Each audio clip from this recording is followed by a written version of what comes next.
When you start a business, you never actually think it's going to be successful. Like, you're just being an idiot, really, and you're like, this would be really cool to do, and I don't want to get a normal job. So when it does do well, you're kind of like, oh, that's weird.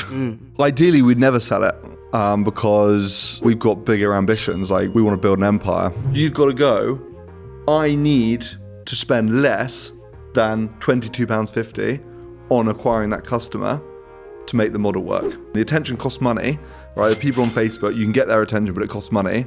You need to tell a story in that time that will pay for the amount you sell them.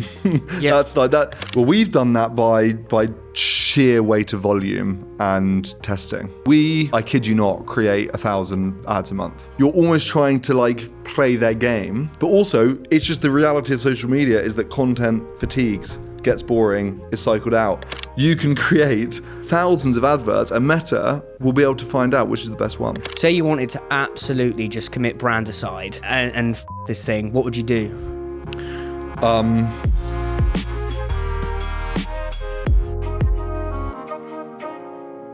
Rubes, thanks for doing this, mate. I think we've had a long time in the pipeline, at least for me. Lots changed since we were kind of having those chats in Nottingham.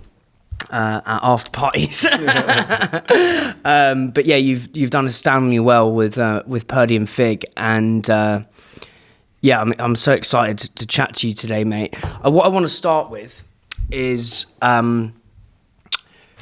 let's go to New York. Let's go to you in a kind of palatial boardroom like this. It's you're kind of 44th floors up. You're in a 12-hour meeting. Someone's looking to buy your business. Talk me through the feeling in your bones when you're in that 12-hour meeting. Let's start with that. Well, you're jet lagged. Yeah, do you mind come a bit closer to that? Yeah. You're jet lagged to start with, so you're pretty tired. Yeah. Because it was like a 24-hour turnaround. So literally get off the flight, taxi straight to the Manhattan, up the 46th floor, and you're like sitting there. So tiredness is the overwhelming feeling, but also just like a sense of uneasiness because Americans are just quite hard to read.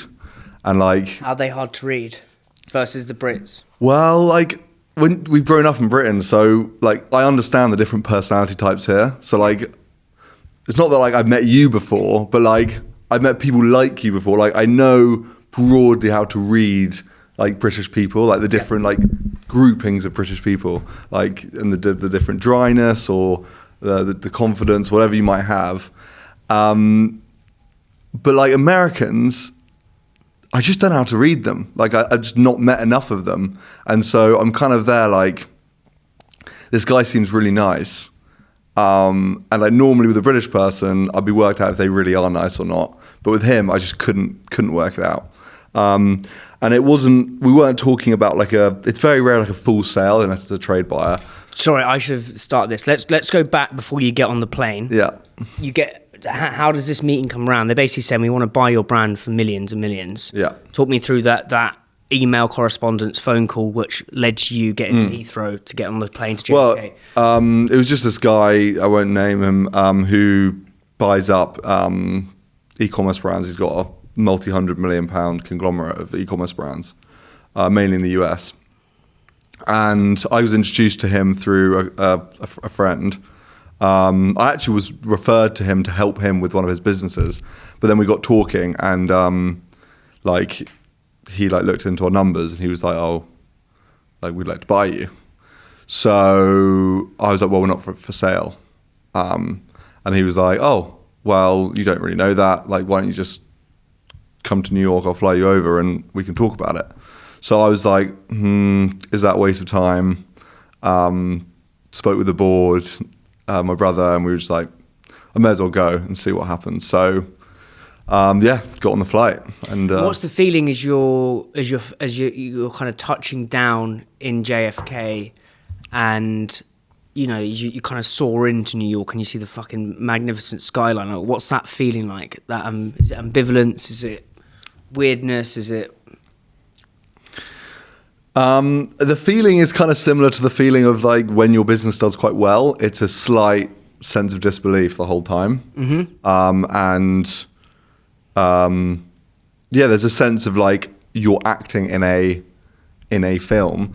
I mean, because when you start a business, you never actually think it's going to be successful. You're just being an idiot, really, and you're like, this would be really cool to do, and I don't want to get a normal job. So when it does do well, you're kind of like, oh, that's weird. There's actually people buying it, and we're making some money, and so it's just like a continuation of that, really. Like it's just, wow, this is interesting. And then you get up to floor 46. Go and see matey. What does he say? Like, what does he say to you about what has he said? Right, I've seen Purdy and Fig. Yeah. Why did he want to buy it? What are the specifics? Oh, well, at that point, it's like, okay, so at that point, it's like very detailed. And what year was this? 20? This was in 23. Yeah, okay, yeah, so last year. Yeah. Very detailed. So like, I've got my CFO to like send me all the docs. I've sent them to him before flying, literally like just before getting on the flight at the airport. And so like, he pulls up the docs, like we're in the meeting, pulls them up onto the screen, and it's like just talking through numbers for hours and hours. And like, what numbers was he looking at?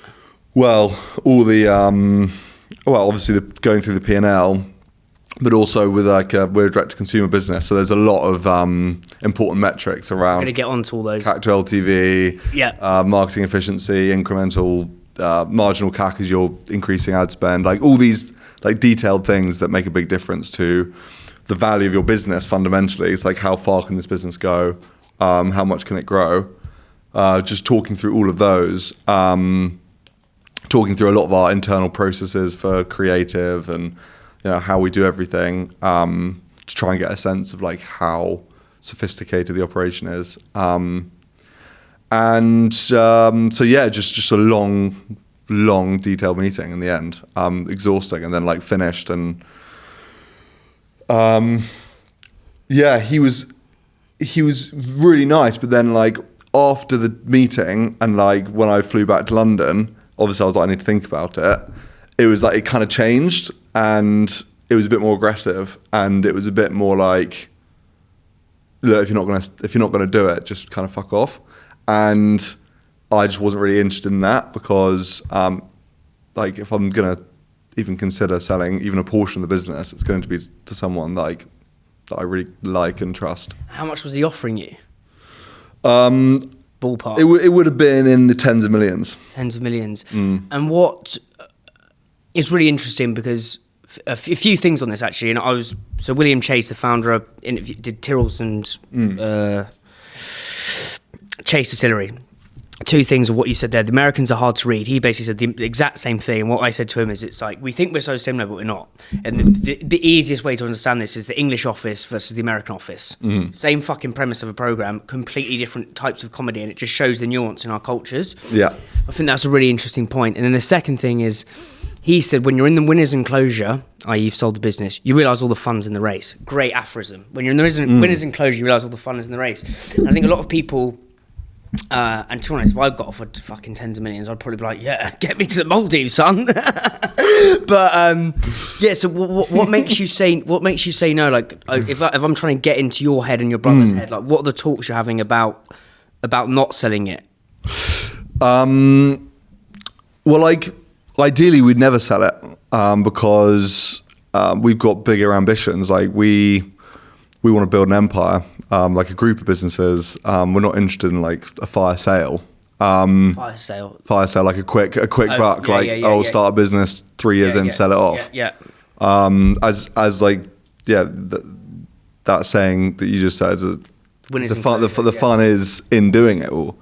And but like, there's another side to that, which is the risk, and like the risk that it could all go to shit at any moment, which is like always there, and anything can happen. We saw that. Like, we had a successful business before that basically went bankrupt. Like, it was over £1 million turnover that went bankrupt. Which was the hand sand business. Okay, we'll get to that. Yeah, we'll get to that. But like, so we've seen it. Like, we've seen how it can all go wrong.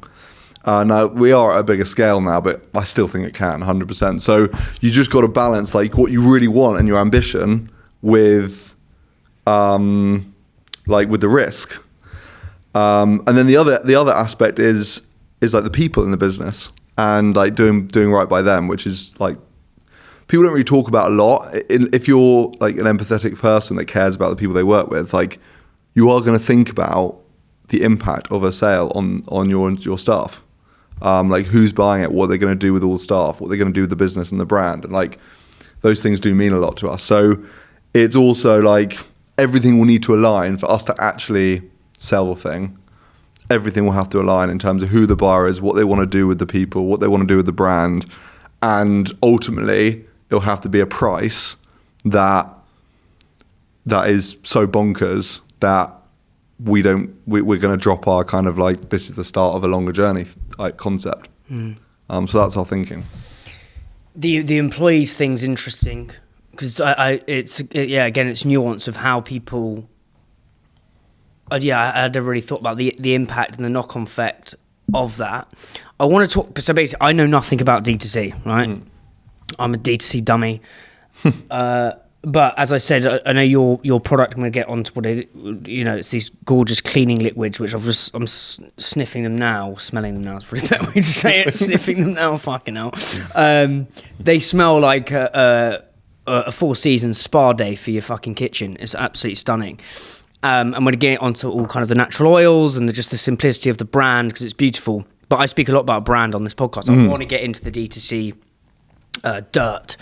And as I said to you before we hit record, there's a lot of sort of food and drink brands. D2C is a very interesting play. Like on the one hand, it's very hard to make margin. Or there's just less profit margin in it versus say something like this. On the other hand, getting into supermarkets now is it is slightly harder than it was say 5 years ago. With cost of living crisis, COVID, buyers under more pressure, supermarkets under more pressure. So D2C is a very good avenue to go down. Cereal brand Surreal, I don't know if you've seen those guys. Yeah, I know them, yeah.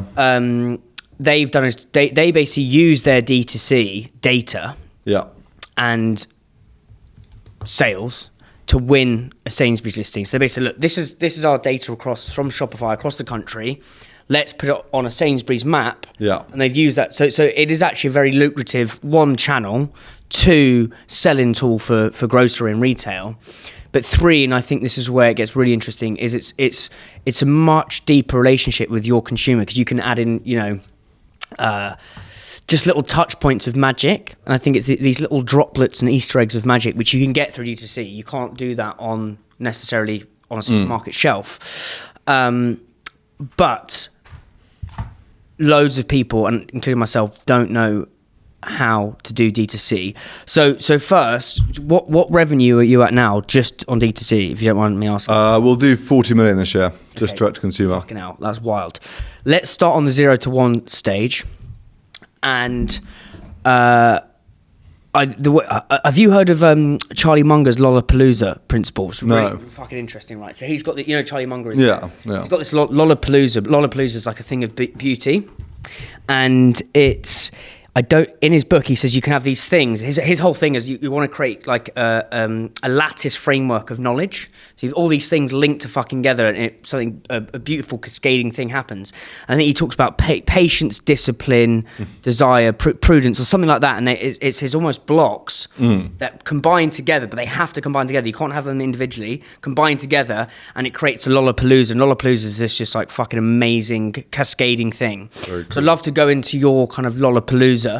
And I think the way my brain works is in kind of like analogy, basically. Yeah. So let's almost try and make this 3-year-old language for my little pea brain, and almost like Lego and D2C, so like a Lego Lollapalooza, right? So let's say we've got individual blocks in D2C, right?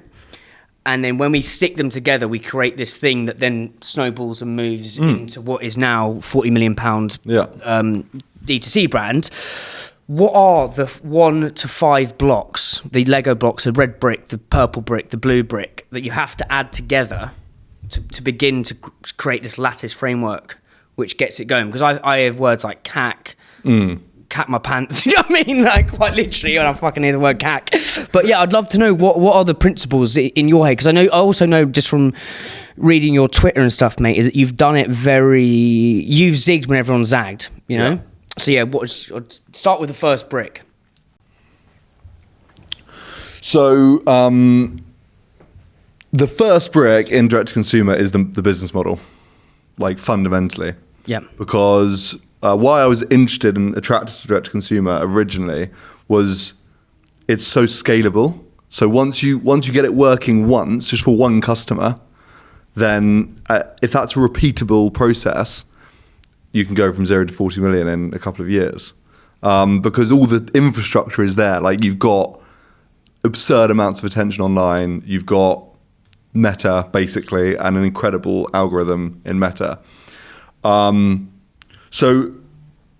what is at the core of it working is the business model. It's you spend X and you get Y back. Like that is at the core of direct to consumer. Yeah. And I think it's where almost everyone falls down when they think about it, because you just need a repeatable process to put £1 in and get £2 back, and that's great. And then you can just put £2 in and get £4 back, and you can put £1,000 in and get £2,000 back, and it's that simple really. So at the core is, can you sell a product online at high enough margin and contribution to pay for the adverts? Like that's it. Contribution. Margin after ad cost, essentially. Okay. Yep. So can you do that? So that's like, I would say, the purple brick. That's the purple brick. But let's just. So that sounds easier said than done. So what were when you get that business model right? Like what are the variables you're thinking about to make it like, put 1 in, get 2 back, put 4 in, get 8 back. Well, you've basically got 2 aspects to it, right? So you've got, and for food and drink brands especially, and for cleaning brands like us, you've got the money you make on the first order when you get a new customer in. So after the product cost, what's the margin? What's the contribution margin, right? So let's say, to make it, obviously you sell something for 20 quid, it costs you £5 to make, you get £15 of contribution, right? So that's the first order. And then you add all the future orders that customer will do with you over time. LTV, lifetime that's your LTV. And how do you know how many they're going to do? Sorry for asking dumb questions. No, they're fine. But when you first start, you don't know. Okay. But what you do is you get 100 customers, and over 6 months, let's say you get an extra 50 orders from them, right? 50, so almost for every customer you bring in, you get 0.5 additional orders after their first order. Per customer. So on an average basis, weighted average. Okay, so let's say the first person buys one of these. Yeah. Right. And let's say 50% of them never buy again. Okay. So they're gone. And what's that metric? Well, that would be your churn rate. Okay. Yeah. But let's just forget all the metrics. Just really simply. Yep. 50% don't buy again. Yep. 50% come back within 6 months, right? Yep. That 50% all order, so that's one additional order, so that's the 0.5 orders. Yep. So you get one at the beginning, and on an average basis, you've got another 0.5 orders. Yep. Does that make sense? And what's that 0.5 metric? Well, before we go, so then what you're doing is you're saying, I made £15 on the first order. Yep. Then I made essentially £7.50 on the second, on the next 6 months per customer. Yep. So you made, because it's half an order, do you see what I mean, per customer? Yep. So 15 plus £7.50 is £22.50. So I've made £22.50 over 6 months. Now, you could also pull that out over 12 months and whatever. But if just with that data, you've got to go, I need to spend less than £22.50 on acquiring that customer to make the model work. Otherwise, I'm losing money on the customers. Right? And is that where people make a mistake? Is they don't know they don't calculate that number, and then they end up spending more to acquire customers? I don't even think, I think a lot of people, if they worked it out, would be able to spend a lot more than they do on acquiring customers. Okay. But they don't work it out. And what is, sorry to get into what is that number? Like as in what's that called? Well, it's for different businesses, but we call it the allowable cost of acquisition. Okay. So the allowable cost. Let's just actually, before we kind of go into all these weeds, let's set out the parameters of like CAC, DAC, all this shit, right? Yeah, I'll try and not use those phrases. I'll just say like cost of acquisition. Yeah. So we've got So we've got CAC, cost of acquisition. So that's how much you're spending on Facebook, and you're basically using Meta, which is Facebook, to get people in. Is the primary source. Broadly. There are other elements, but what other ways could you do? Well, we use a lot of influencers, Meta, Google, YouTube, but broadly digital. Broadly digital. So that's your CAC. That's how much you're spending on ads to bring people in. Yeah. With an influencer, so getting sort of would that come into CAC? Yeah. And all your creative costs. So all the costs in making the ads. Yep. And selling the ads. And any media spend, so influencers, anything goes into your CAC. So the simplest way to work out CAC, and I know this is so basic, but it's important, right? I spend £10,000 on adverts. I get 1,000 customers in, £10 a customer. Say that again. Sorry, my brain just. I spend £10,000 on ads and creative. I get 1,000 customers in from that £10,000. That's cost me £10 per customer. Yeah. Yeah. It's just super simple. So that's your CAC. LTV is the lifetime value per customer. LTV is the way we look at it, and way everyone should look at it, is the value after your product costs of a customer. So it's not your revenue value. It's your actual margin value of a customer over a defined time period. So what's the difference between revenue value and margin value? It's because the margin value is the actual gross profit pounds that you're bringing in from that customer. Yep. So it's like what we just worked out. It's actually thinking about, the order was £25, but I made 15 on the actual product margin. Then the following orders were, on an average basis, 0.5 orders, we got that £7.50, if you remember. Yep. So it's actually trying to figure out what the customer's bringing you in gross profit. Okay. Over a certain period, like a defined time period. You can say that's 3 months, 6 months, 12 months, depends on how you want to look at it. The more data you have, the longer you can make that period. Right. And then those parameters set the business model. The business model. That's purple brick. And then your job to work out how to scale it is to either depress the cost of acquisition or increase the net contribution you're getting from these first orders and future orders. And how do you do that? Through scale? No, through playing with how you put together your proposition for online. So if we had gone and said, here's Counterclean, we're going to set like every other... Counterclean's your SKU. Our hero cleaning product. Yep. Here's a bottle of Counterclean. Yep. Cleaning products cost £3 in supermarkets, or £2.50. We're going to sell this for £3, and customers can come buy it from the store. It's the product. The product's amazing. We're just going to leave it like that. That's how we do it. Would have been a disaster. Because you could never make those economics work with a product that costs £3. Yep. Because there's costs in acquiring customers. They're never going to pay for itself. So what we did is we said, we're going to create three different scents. We're going to charge a lot of money for them because they're really great products. 3 cents, £7 each, £21. And then we've got this amazing, lovely bottle. We're going to charge 15 quid for it. And guess what? We're going to put you on subscription as the main option. So we get orders, after your first order. So we're getting a lot of contribution on the first order, 80% margin on a kind of 30 odd pound order. And then we're getting future orders because we've set up a proper continuity plan. We've thought about how much you need per quarter. So we tailored the proposition so that it would work online. Yes. And then you work out the model, and then you can optimize and hone that proposition. Yep. And then you can start spending money and you can scale up your ad spend. Yeah, so the business model starts from it's almost reverse engineering the business model from 40 million down to, it's the same model, and that's our purple brick. That's almost the foundation of the Lego house. Yeah. I mean, we've optimized it. And then actually your point there is so interesting is and this is all about context.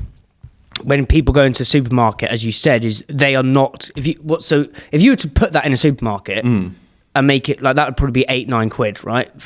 I don't know. I'm just. What do you mean? So if you were to put it if you were to create like one of those flavors in that bottle, how much would that retail at? Fingers out my arse here. Well, fingers out my arse. I mean, Like our competitors charge like £3. I don't know what we'd be able to charge in a supermarket. Yeah, but it's going to be significantly more than. Oh, yeah. So basically, what I'm trying to say, 9-10 quid. People go into the supermarket, they're like, well, that we're not fucking buying that because I can go and get Sif for £2. Yeah. So the genius, I think, of this is you step back out of the supermarket, you change the context in people's heads. You do these gorgeous adverts. You, as I say, it's almost you're giving your home a spa day, which is just a genius reframe.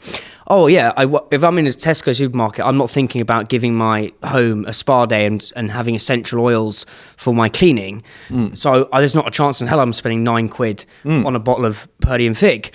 Go into a different context when you do this all through, and we're going to get onto the marketing and the creative.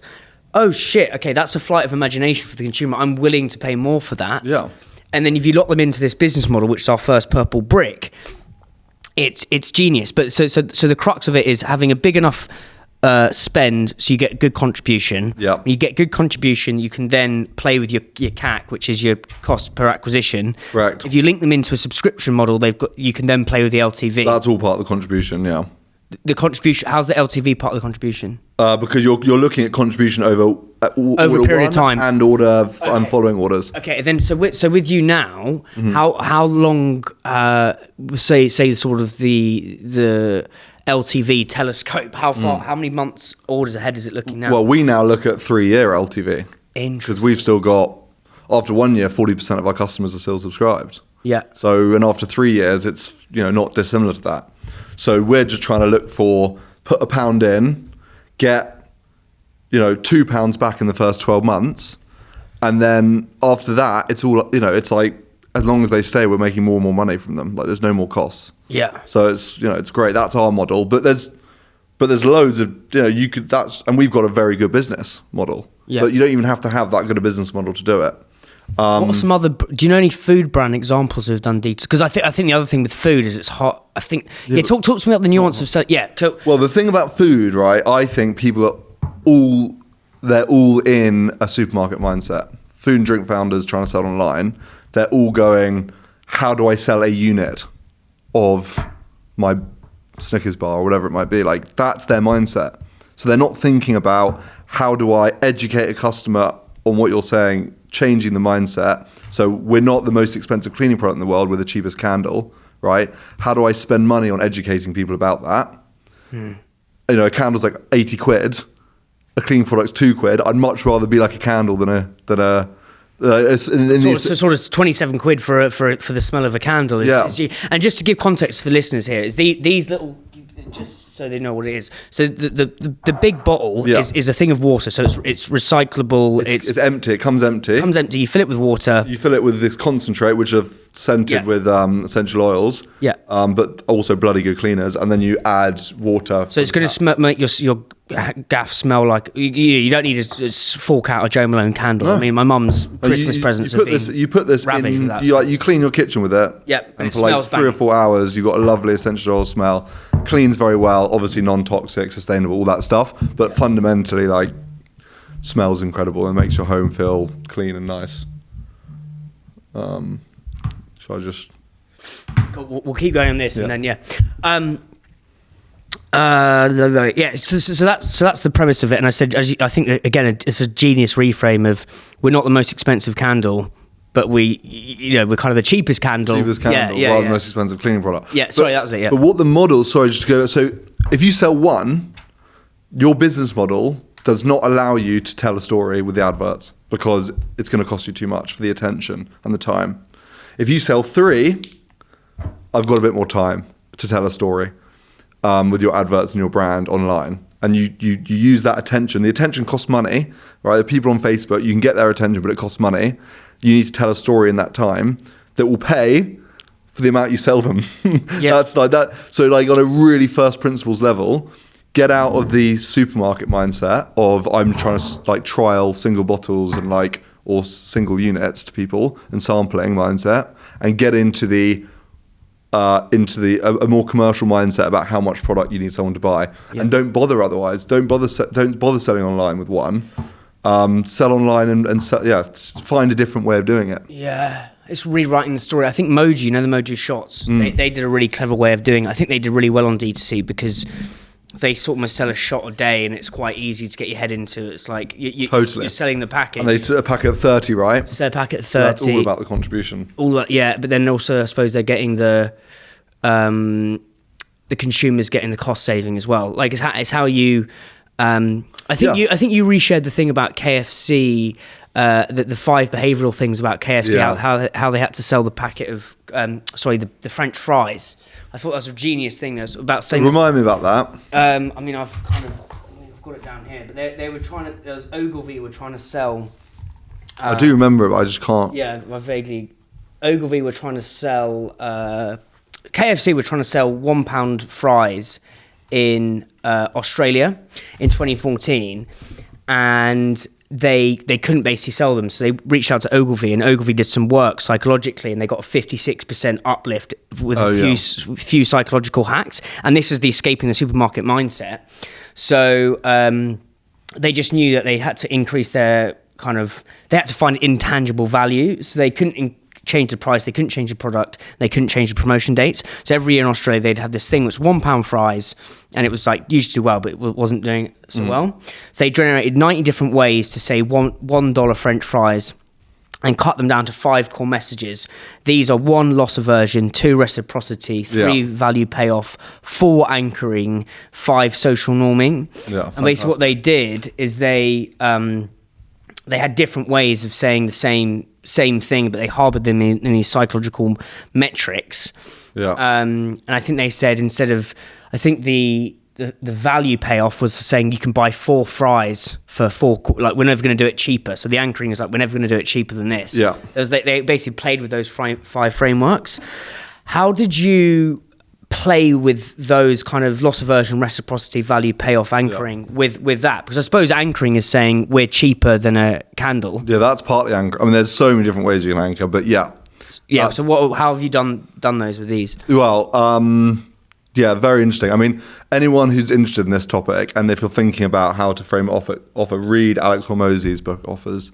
I've read that, the 100 million pound offer, whatever it's called, the purple one. And like it's it will tell you everything you need to know, right? So he just has some principles like that, which is you've got 2 people, one's trying to lose weight, and you sell them a PDF. The other's trying to lose weight, and you sell them liposuction, right? One costs $10,000, one costs $5. Okay, so why do people buy both? What's going on with the pricing there? You're selling the same end result, losing weight, but the difference is the time to value. So how quickly you lose the weight. So the time to value.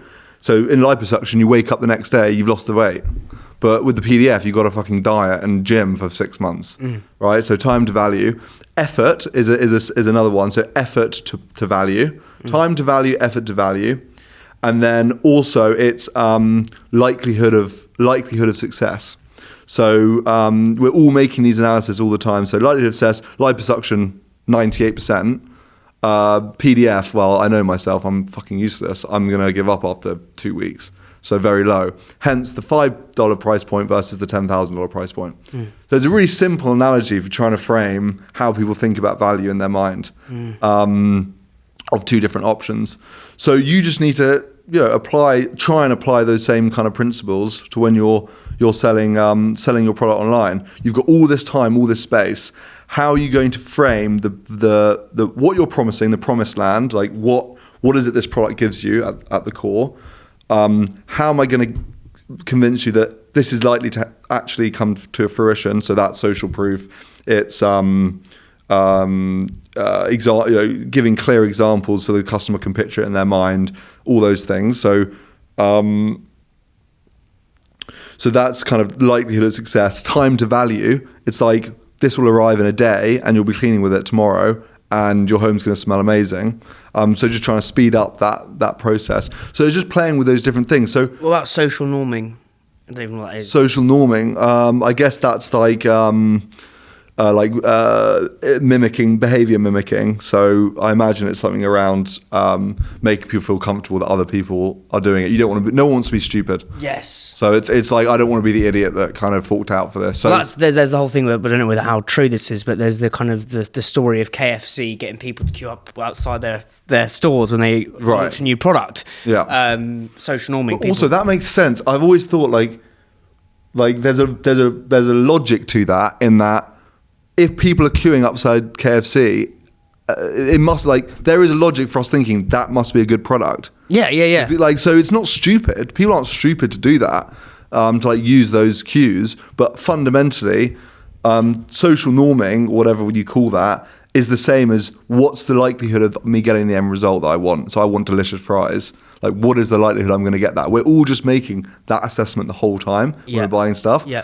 So you got to try and just think about these things when you're putting together your proposition. I think the biggest principle for food and drink brands is actually just saying, and this is really hard because the way of doing it is to think about saying supermarkets. Like when I come in here today before I've spoken to you, I just think, how does that brand get into Waitrose? How does that brand get into Sainsbury's? How does that brand get into Tesco? And it's sort of a flight of imagination of how to repackage it. So we've talked about the first purple brick of this business model, which is interesting. Would you say maybe the yellow brick is these psychological factors? Or what would you say is the other kind of? Well, yeah, I would say the yellow brick is education, and that I think means. It's content production. It's how you use the time and space you have online to create a narrative and a proposition that has value. And how have you done that? What are the mistakes have you made to almost? Well, we've done that by sheer weight of volume and testing. So I kid you not, create 1,000 ads a month, 1,000 individual ads a month in our team. Why do you change them so much if you know one's working? Because if you take two groups, so this has been tested a lot. You take two groups of photography students, right? And you say to them, we want you to create, it's a group of 5 students in each group, let's say. And you say, you've got 8 weeks. We want you to produce the best photograph for the National Geographic contest, right? Go away and come back in 8 weeks and show us what you've got.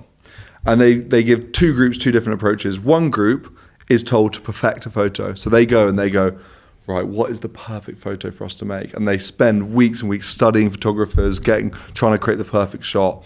And then boom, they get it off week 6. They spend 2 weeks editing it. It's beautiful. The other group is told, take as many photographs as you possibly can. That's all you need to do. Just take as many as you can. And always that second group comes up with a far better photograph than the first group, because what they do is they take loads and loads of photos and they learn about what looks good and what doesn't, and they keep taking more and more photos, and this goes on for weeks and weeks and weeks. And then out of all those photos they take, they go, what's our best one? Well, essentially that's what Meta's doing the whole time with your adverts. So you can create thousands of adverts and Meta will be able to find out which is the best one. But what I'm saying is, if one's working, why would you change again? Because, well, that's a more complex question around Meta's signaling. So, I mean, Meta's job, its North Star is attention. So, all they want to do is get more attention, more screen time, more ads. To do that, they need to engage their users. So, they can't show the same thing over and over and over again on their feeds. Because it's boring. Your ads, people think of ads as I'm creating a TV advert. You're not. You're actually creating a bit of content for people to consume during their entertainment time on social media. So you need to fit into that. And like content on a newsfeed gets old, it stops getting used. If you post something on Instagram tomorrow, it will get likes. And then what will they do? What will Meta do with it? They'll cycle it out. Well, I suppose if you look, history doesn't repeat itself, it rhymes. It's like if you go back to the adverts of Heinz in the 50s or fucking McDonald's are evolving their adverts. But McDonald's used the same advert every single time. Yeah, it's boring. It's boring. So it's like there's that principle of one, brands do reinvent themselves. And then I suppose They will have to reinvent themselves to evolve. But then the 1,000 is because you've got it's not an advert on TV. It's not an advert on a billboard. It's slotting into people's entertainment time. And I think that's the nuance. And the more you create, the more opportunities you give Meta to find spots to capture value and attention and create customer. So you're almost trying to like play their game. But also, it's just the reality of social media is that content fatigues, gets boring, is cycled out. They're always new content. The key with social media working is new content. It's all newness. Like the feeds are time-based feeds. You see things from the last day. You don't see things from 7 days ago. So digging into the principles of good adverts. So how many adverts do you reckon you've created over the years? 120,000, something like that?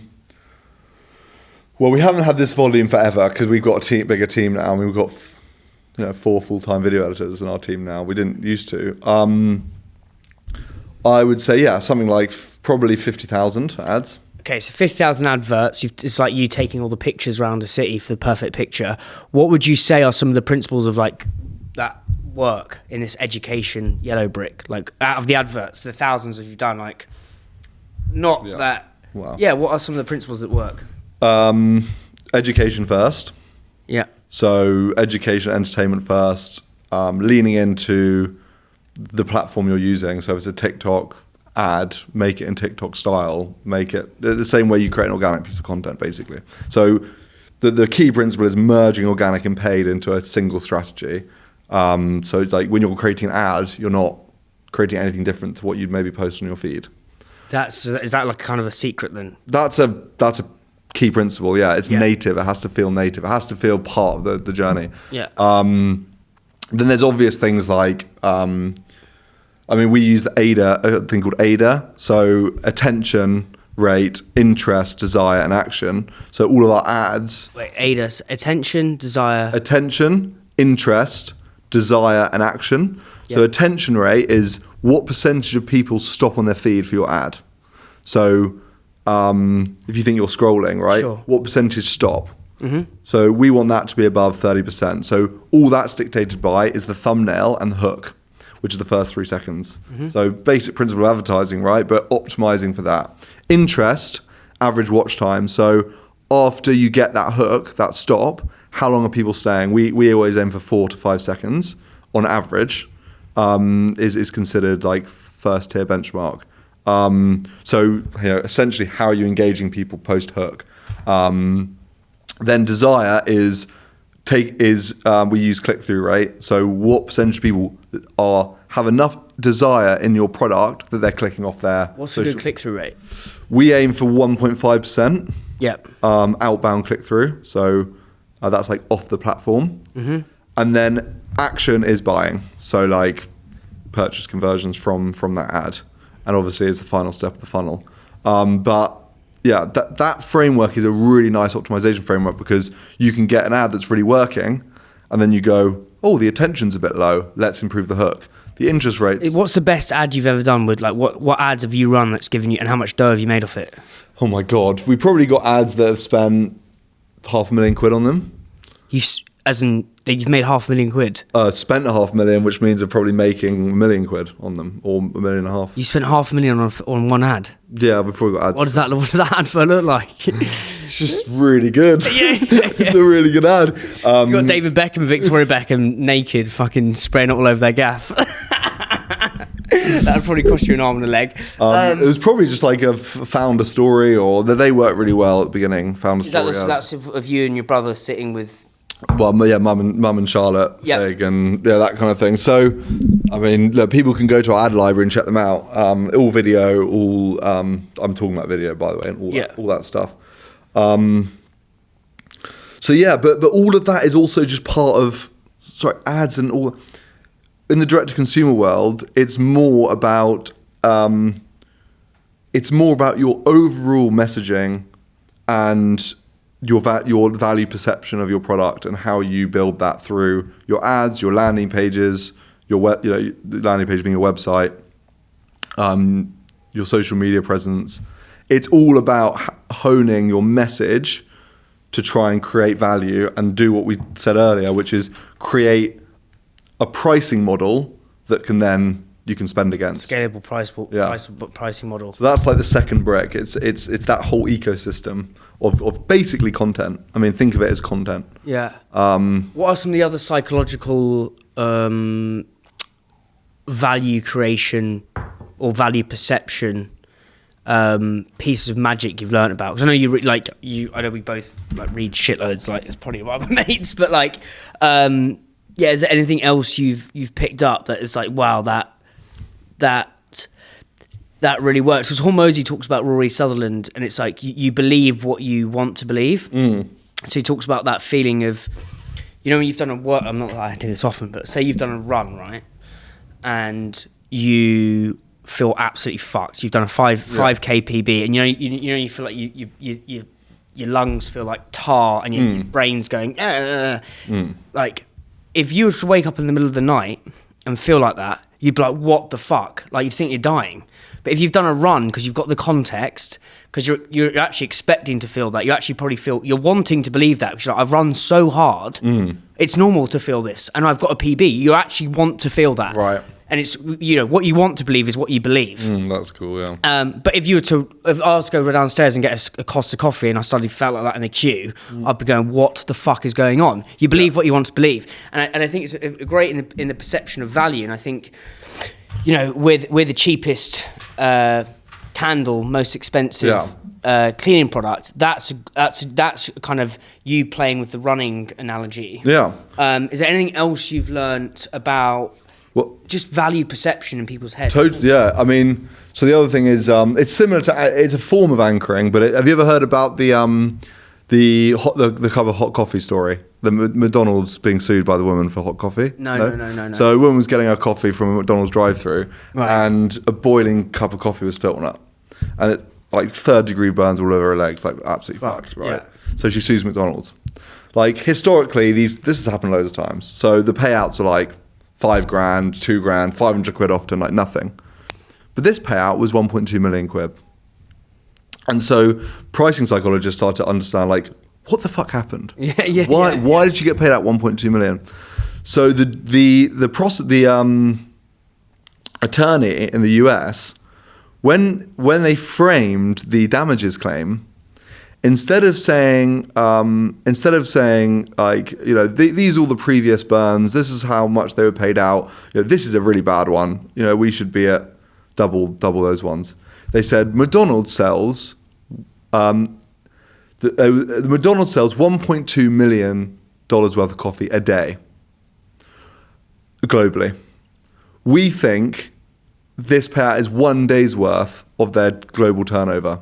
We think she should be paid in damages 1 day's worth of the global turnover, and that was their claim. I think they said like 3 to 4 days, so it was like $4 million payout claim based on their global turnover, all the coffee they sell, and the jurors awarded like half of that, and it was like the biggest award ever, and it was all about just changing the perception of what the award should be, trying to create a mental model in people's minds of the scale of McDonald's and the scale of their coffee sales and how many cups being sold all the time, and this like horrific incident that occurred. So I've got this thing that I'm going to explore with Rory Sutherland on the next podcast,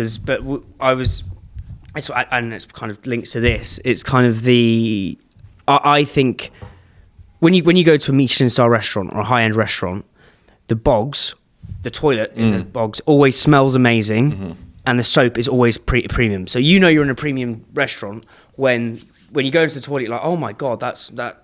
Yeah. I went to I know there's a place called Selena's, which is like these hostels around the world. Went to one in Lisbon, shithole, right? But they've premiumized it in interesting value creation ways. One way, as I was like, the toilet, the shower, it smells amazing, and the soap is super premium.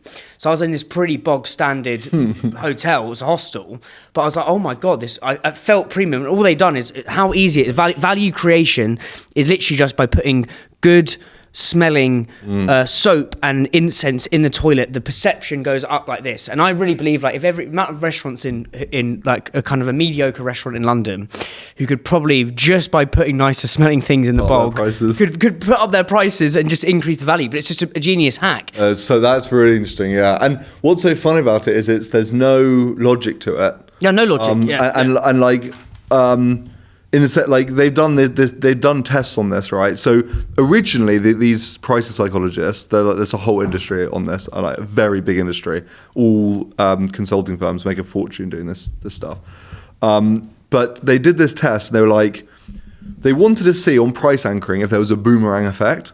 So what do you mean by boomerang effect? So like, if I went, so for instance, let's take that claim we talked about earlier, the coffee claim, right? Yeah. If they'd asked for, instead of 4 days of global turnover for McDonald's coffee, what if they'd asked for 50 days?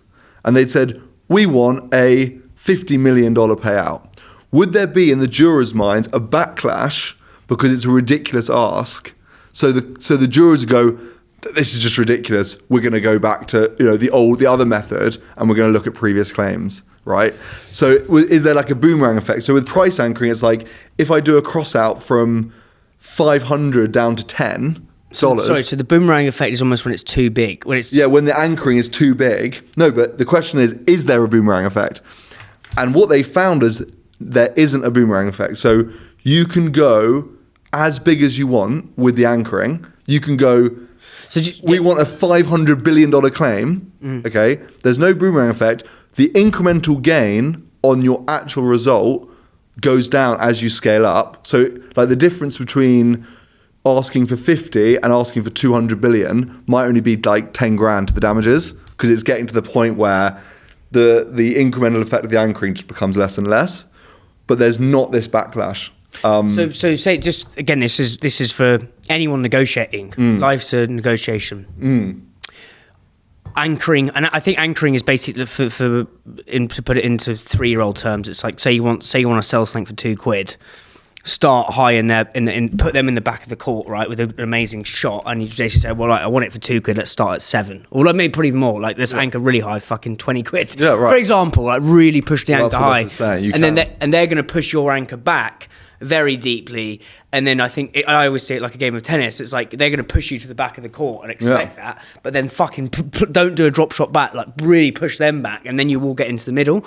And I think it's it's interesting just for straight up negotiation, but also for framing it in people's minds of the perception of value. I just find it endlessly fascinating, and I think. Same. Yeah, I think you could easily spruce up any restaurant by just making the bogs clear. But people got really, so when this all started to come out about anchoring and all that. When was this? This is in the 80s. People got really worried about it in terms of damages and jurors doing damages, because attorneys are smart and they read and they have very expensive advice, and people realize you can manipulate juries. So it becomes a huge problem, because you can just anchor and do all these pricing techniques. So a lot of people started to think damages should be awarded by judges, not jurors. So it's like a whole thing. It's like a problem, basically. And you can use it, definitely use it to your advantage. The problem with supermarket selling is like there's too much opposing force on your anchoring. Like, well, firstly, there's no space to anchor. Right, so you can do a discount. That's it. You can go, we used to be valued at this. Now you can buy us for that. That's an anchor, in a sense. I meant more with the retailer. Yeah. So not when you're selling the product to the consumer from the retailer. I meant more when you're like negotiating marketing plans. No, totally. But I'm just talking about in general. I'm just talking about the space. The problem with selling in supermarkets and all this pricing technique is that. There's so many opposing products to you that are valued cheaply. Okay. Yeah. So it's almost like you're surrounded by the marketing you keep, and it's almost like if you're a sheep in a field of sheeps, like you have to be like sheeps. You have to price similar to that market. Whereas actually, I suppose what you've done, if Purdy and Fig's in a supermarket and you're saying, I'm a sheep. Yeah. And your next loads of sheep, then you kind of have to sell it, be a sheep and sell it at sheep prices. Whereas what you've done here is you said, fuck that. We're not going to be a sheep. We're going to be a rhino, for example, like a completely different savannah, not in some shitty field in Lincoln. We're going to be in the South African savannas. And that's where actually the price of rhinos is fucking expensive. I don't know where I'm going with this, but the price of rhinos, it's scarce, it's valuable, it's much more also expensive. Then you get the pricing extraction by doing that. So you're a rhino.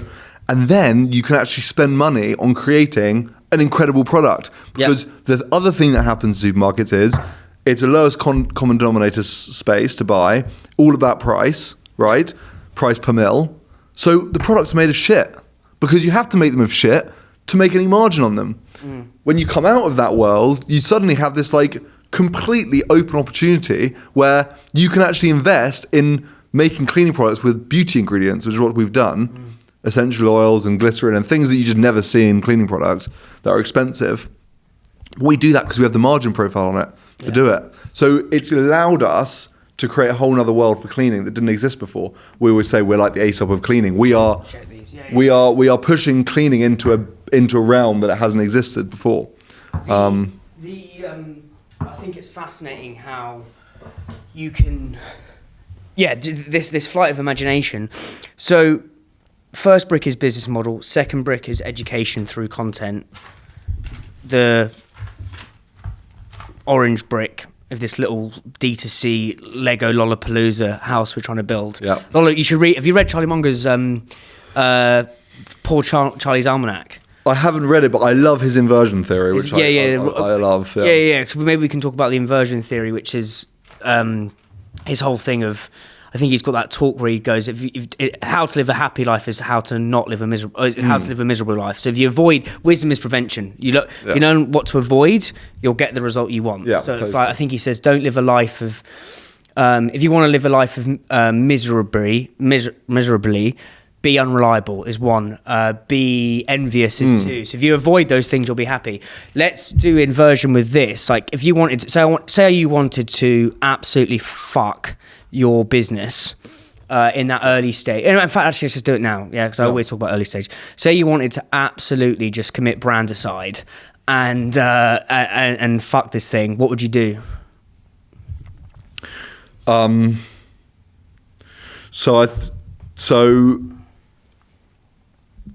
I think so that there are three like levers for us as a company, right? So we've got products. Yep. We've got channels, and we've got markets, right? Those are the three ways we will grow. So we'll either take Counterclean to when you say markets, that's other countries. Yeah, other countries, other territories. We'll either push it into new channels, wholesale, retail, or we'll extend the product line and create more TAM doing that. Those are our... Oh, fuck me, another analogy here. Addressable market, like... Total addressable market. Yeah, I've heard that before, actually. So those are all like...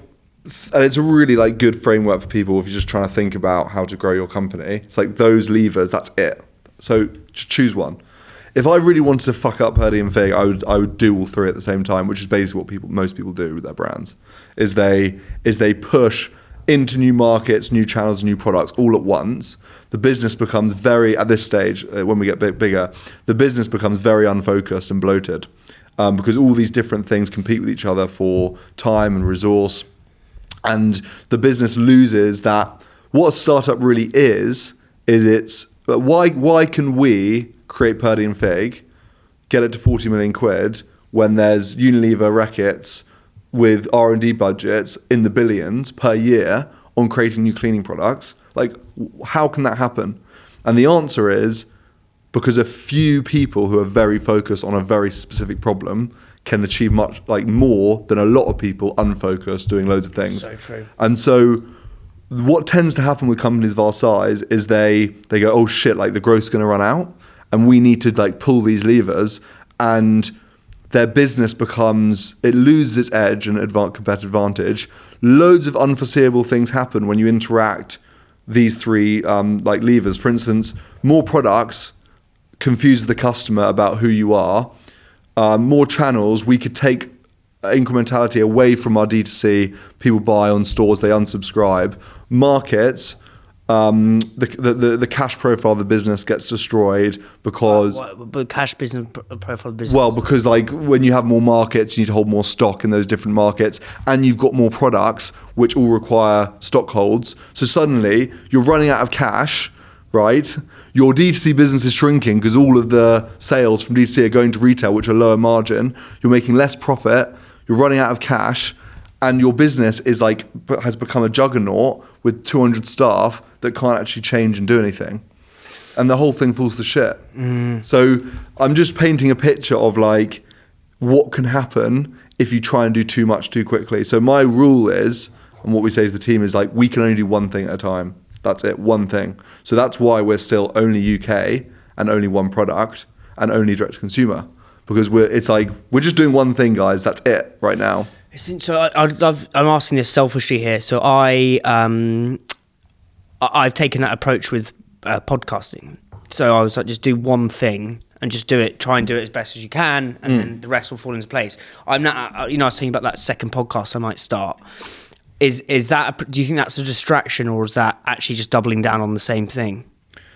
If you're feeling that itch to do a second one, I would wait another year and carry on focusing on your first. Just longer than you think you want to. Like, just push yourself to go, what if I just spent another year making Hungry into the best podcast in the world? Like, actually, what's going to create more value? But so this is another. It's still under the Hungry umbrella brand. This is where people get confused. Yeah. So this could be the same. Yeah, under the brand. It's right. under the same brand. So it's not like me going to a podcast about fucking cricket. I mean, this is still under the Hungry, and this is why I think it gets very nebulous here, because people think we're. And this, I know you've drawn it out really simply, like these, in terms of the Munger inversion rule, do these three things and you commit brand aside. Too many products, too many channels, too many markets too quickly, but it is a grey area, and that's why it's a common problem. For example, Tyrrell's going from crisps to slightly extending their product line to vegetable crisps. That actually catapulted them forward. But that's a very nuanced thing, because it's not. They're still staying in crisps, vegetable crisps, but they're not going into hot chocolate. But can I just ask you? Yeah, go on. How many years do they just do crisps for? Yeah. 15 years, 10 years. Yeah, I don't know how long it was. Yeah. Because it's the patience and it's the time that people like. Eventually, we will do all these things. But like the timelines we operate on are like, oh, I've been doing this for a year. Like, oh, I need to push it. And it's like, no. You could do this for another 5 years easily. Just the one podcast, just the one Hungry podcast, easily. Like, so it's not that you don't do those things ever, and they're not good ideas. But it's about doing them at the right time for the right reasons. For instance, I'll just ask you, what has made Hungry so successful? The podcast in its current form. Well, I mean, I don't personally think it is that successful yet, but it's that whole sort of just doing one thing. Yeah, well. Why is it done? Yeah, it's done well, right? So why? Doing one thing well. But why is like that? What is that one thing? Just podcasting. What type of podcasting? Like long form conversations. Yeah. So why do you think the right next thing to do is to focus on a different type of podcasting? Yeah, no, this is a really interesting point. Because I think it taps into a new market, which is interesting going through your thing, in terms of getting bigger. It'd be like a news show. So we would get short format episodes that it's like a news show. So it's very current, very, very low level lift. But Joe Rogan has become the biggest podcast in the world with one format. Yeah, no, these are really, really. So why do you need that other format to grow the podcast? Yeah. No, it's a fucking good question. I think, and it goes back to this inversion rules. It's like, is it a distraction? Is it a? My answer is probably. It probably is, and like probably the best thing you can do. Because I always say the other brick of building business. It's not a D2C thing, but it's like. When you're starting a business and you're finding that model, when you've got it and it's working, just repeat it for ages, way longer than you think. Like just whatever's working, that tiny product market fit you have that just captures something in the market, just do that for as long as you possibly can and do it better and better and better and hone it, make it better. Is like the absolute principle for building a great business, in my view. That's how I think about it. Yeah, and Charlie Munger talks about this in terms of catching a wave. Yeah. Only mate, you've got to read his book. It's fucking amazing. Because to buy poor Charlie's almanac was basically it was like £89 second hand on Amazon for years. and then he died, and they basically put it out again. So it was a very hard book to get. Right. Is it still hard to get? No. Now it's like it's in print again. So it's great. easy. It's really, but mate, you read it, you're like, wow. I mean, Geese was a billionaire, right? So he knows what he's on about. Yeah. But he's awesome. yeah, he talks about being in the wave and just sticking with it. And it's I mean, this the pain I'm going through now with do I start another podcast? It's like does a snack brand open another SKU? I mean, and this is where the supermarkets kind of fuck brands in terms of those three levers, is because they say, right, we've taken your oat milk, what have you got new for us next year? And they want something new. It's like, well, this other brand's offering us something new. And it's like the monstrous beast of the supermarket is preying on the Goliath preying on the David, saying, well, what are you going to give me next? And actually they're linked. The system is linked to a problem. But there's ways of playing with that. Yeah. So the other thing is, how do you play with the system? I've got, you know, Seth Godin is. Yeah. Purple Cow. Coming on the podcast next week again. Yeah, he's awesome. Sick. I love his books. But he's got a new book coming out. I'll get this to go live after this, called This Is Strategy. And so he sent me a few excerpts of it. Reading it, I'm like, this is sick. Like, he goes into Mother Nature and talks about Mother Nature of strategy. And he basically says, you need to understand the system and understand the rules of the system and the way people get status and stuff, to then, as you say, break the rules of the system, which is what you've done with this. You're not playing in a field of sheep, you're a rhino.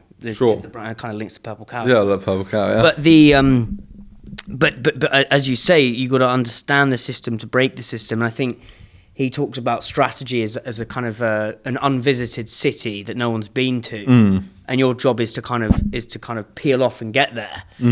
So what you said there is, you need to know the system, but then how would you break the rules of that? Well, for instance, because our focus rule means that we haven't launched products, but we know customers want newness.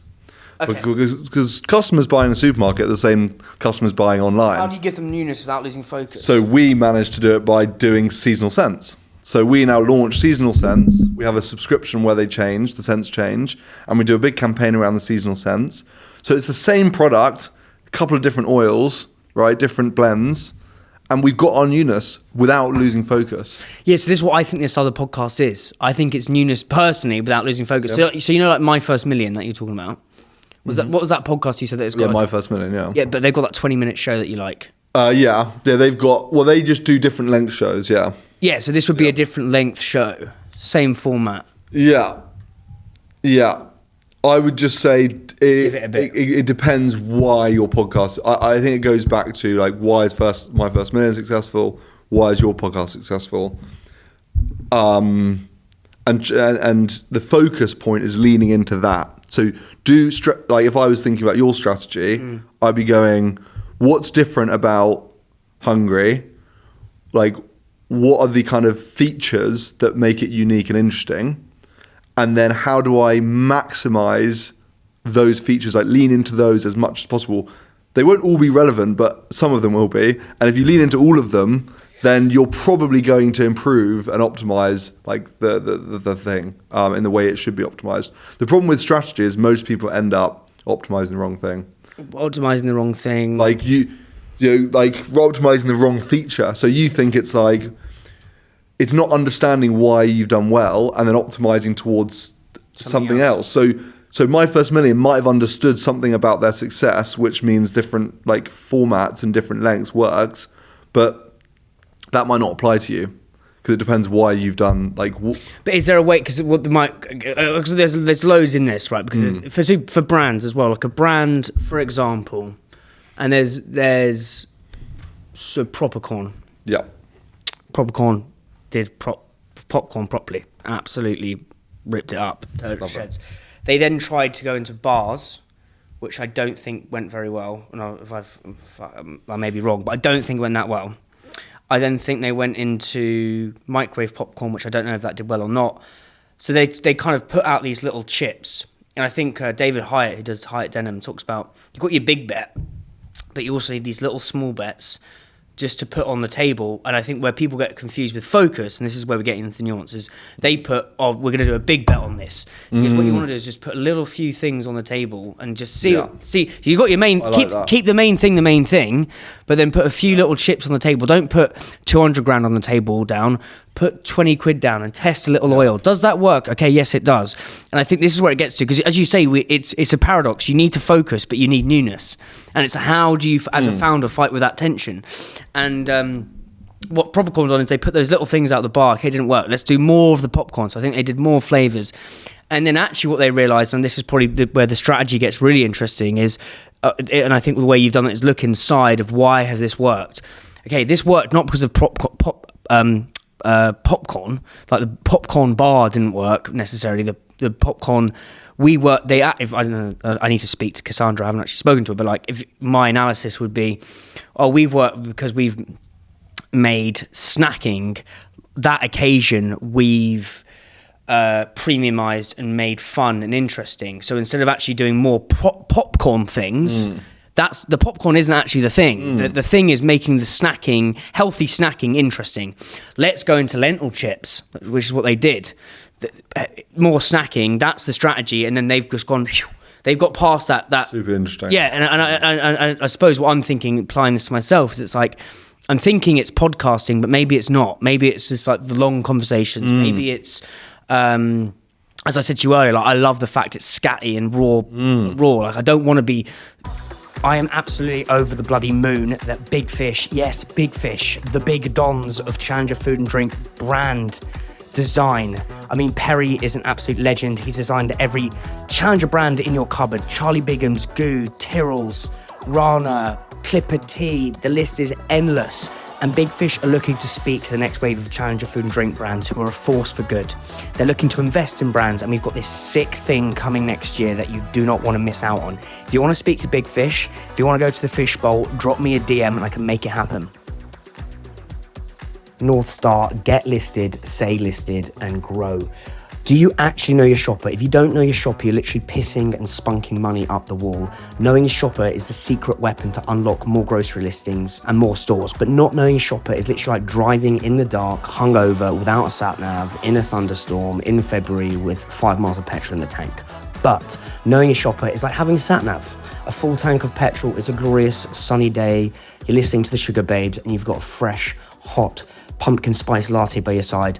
North Star Illuminator is the shopper map to the promised land of growth and success. It does 3 wonderful things for your brand. 1, make your marketing budget sweat. When you've got lucid, crystal clarity on exactly where each precious penny is going, you know how to drive loyalty with existing customers or even bring new shoppers into your brand. Numero 2, what's actually driving performance? Do you actually know why your sales are going up and down? You need to know, like, are you bringing new shoppers into the category? Is that driving growth? Are loyal customers buying more of your brand? Are shoppers switching in and out of your brand versus other brands? I mean, Perfect Head's a glorious example. They are bringing new shoppers into sports and energy. They are so incremental versus, say, chocolate bars, where people just switch in and out of brands all the time. The more you know this, the more oomph you've got with your buyer when you go to do a marketing plan, a joint business plan with retailers. The buyers want to know how incremental you are to the category. That is your passport to success. North Star is your passport. And what you can do is you can literally see it by channel, by retailer, get so specific. If you're looking to go to the next level, honestly, get in touch with North Star and go to the promised land. MKJ Ignite are a team of experienced recruiters who specialize in the challenger brand space. They recruit for over 50 brands ranging from pre-revenue startups right through to some award-winning brands such as Real Superfoods and Purdium Fig. They recruit across all levels and all functions, so whether you're looking for a new salesperson, a new marketing whiz, or an ops guru, MKJ Ignite have got you covered.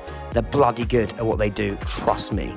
So if you're looking to hire or you're looking for a new role, get in touch with MKJ Ignite. They won't let you down.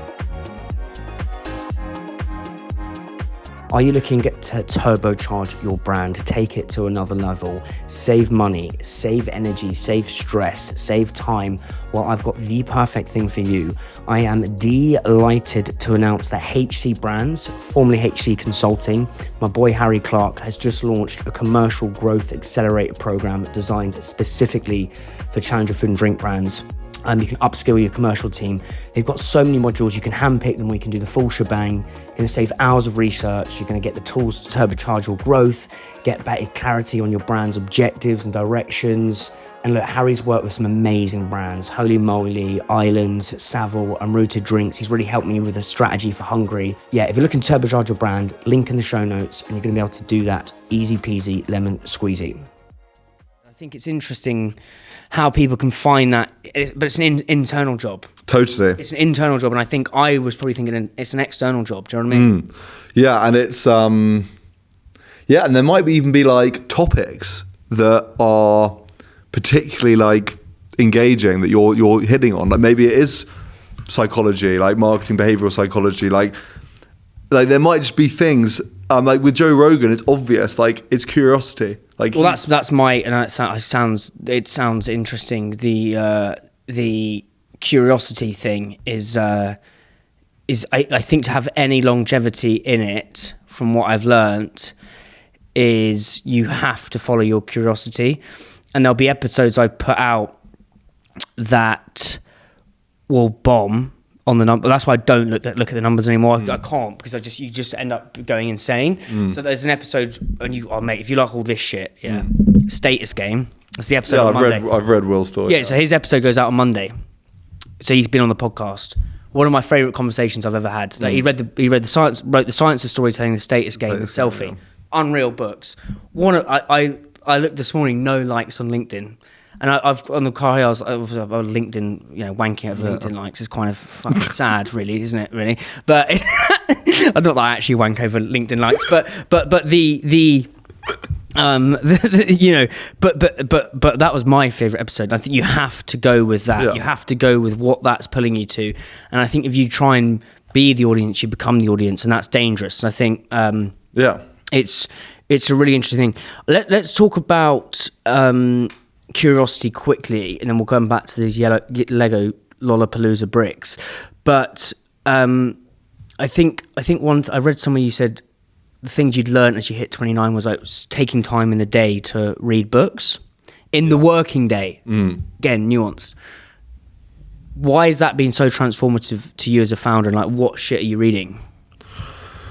Well, I think it's part of a broader principle which I try and communicate to the team, and that people struggle to actually act on, which is this idea of effectiveness over efficiency. Yep. And it's not about sitting at your desk for 8 hours and working on a problem and typing away and replying to emails. Like we've got a big creative team, for instance, and I know like creatives need inspiration. So it's like, but your creative team will never just go for a walk on Regent's Park. We're next to Regent's Park. Yeah, beautiful. They'll never go for a walk for 2 hours in the middle of the day, because they'll think, it's the working day. I can't possibly do that. But it's like, that will probably do more for your creative output today than sitting at your desk all day. For sure. In fact, I know it will. But people don't do it. So they're not thinking about the outputs. They're thinking about the inputs. Mate, we're recording this on Friday. Today's newsletter is why people don't have creative cultures. What the issue is. Factory work, inputs versus outputs. Fordism, the World War, building factories and shit like that, building machines. 2 hours input equals 4 units of output. 8 equals 16, blah, blah, blah, blah, blah. Keeps scaling up, right? That works in the factory age, in the industrial revolution. It's very easy. You put this much in, you get that much out. We're now in the fucking ideas age, whereas a 3-minute walk around Regent Park may produce 300x outputs. Yeah. Versus 8 It's asymmetric. It's asymmetric, yeah, and I think it's really interesting. I think what you're saying with that principle is you're actually looking to... I think everyone wants creative teams, but that's actually further downstream. What you don't get creative teams, you have to hire curious people, and then you get creative teams. Yeah. I actually think curiosity is the birthplace of creativity. And then you have to create a culture and environment where those people can decide that they can feel like they can decide how to maximize their output, not the input. Yeah. So if I need to go on a walk or whatever I need to do, so like Charlie and I will like literally sit in the office and read on the sofas during the working day because it sets an example. It's like, so you can do that, guys. Like, we're doing it, you can do it. So interesting. I mean, I literally said like you should have like an unlimited book budget. Yes. Yeah, unlimited book budget, nice. And then like I read the paper in the morning. I come in, I read the paper, FT. Like, love doing that in front of people. I'll do it on the sofas. Don't care. So and if I'm going to and gymming's great for my work. So like, I don't mind getting in at 10 if I've been to the gym in the morning and spent like an hour and a half there in the sauna. Doesn't matter. Like, I don't care because it'll make me do the best work when I get in, or like be on the best form for an important call, whatever it might be. So yeah, and the reading thing, I find it very, like the whole like phrase, you can't see the wood from the trees. I find that very much with leadership and running a company. You're so close to all of it. And what reading does, same as like a good holiday, is it takes you out into a different world, a different way of thinking. It disrupts those patterns of thinking, which are actually unhelpful, blocking creativity, and you just approach problems in different ways. I think reading is like so when you're so at the coalface, reading, and you're literally looking at your business from 3 centimeters. Reading, even if it's 20 minutes in the working day, is like pressing an ejector seat in your pilot, and it just fires you, and you can see your business from 3,000 feet. Totally. And it gives you altitude. And I think seeing altitude allows you to see things from a much bigger perspective, so that when you do shut the book and you go back, you're looking at that 3 centimeter problem with a 3,000 feet perspective, and it just gives you, as you say, in terms of problem solving. Is there like a specific problem that you've like, what's been one of those really fucking hard problems, which with the kind of the kind of the interweb and lattice work of kind of creativity and all that shit, like, and curiosity that you've solved? Okay, so like a few months back, we were struggling a bit with growth, and like just things weren't working as well, and like we were just like, what's going on? Like, it's just been such plain sailing, and it was like the model wasn't like functioning as it should. Like the CACs the cost of acquisition were going up, and You're cacking yourself. yeah, cacking myself, exactly. And that happens sometimes, like things so it was like, okay, well, how do we actually solve this problem? And it came down to what it came down to is thinking about the proposition and realizing we're changing as a business. We're attracting new people into the company. Like the audience is getting younger, it's changing demographically.